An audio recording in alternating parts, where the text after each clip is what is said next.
मराठी व्याकरण प्रश्न पहिला, ती ऑफिसला पायी गेली या वाक्यातील पायी या शब्दाच्या विभक्तीचा कारकार्थ कोणता? योग्य उत्तर पर्याय क्रमांक 1 करण.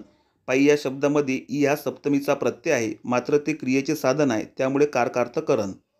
प्रश्न दुसरा, दिलेल्या पर्यायांपैकी गुणवाचक विशेषण कोणते ते ओळखा. योग्य उत्तर पर्याय क्रमांक 2 श्रीमंत. जसे श्रीमंत माणूस. इतर पर्यायातील शब्द ही सर्व नामे आहेत. प्रश्न तिसरा, उच्छेद या शब्दाचा योग्य संधी विग्रह खालीलपैकी कोणता? योग्य उत्तर पर्याय क्रमांक 3 उत अधिक छेद.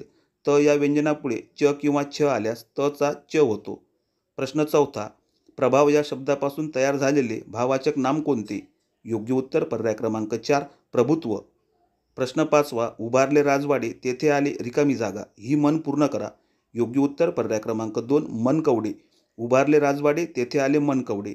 प्रश्न आवडल्यास लाईक करा, शेअर करा, सबस्क्राईब करा. धन्यवाद.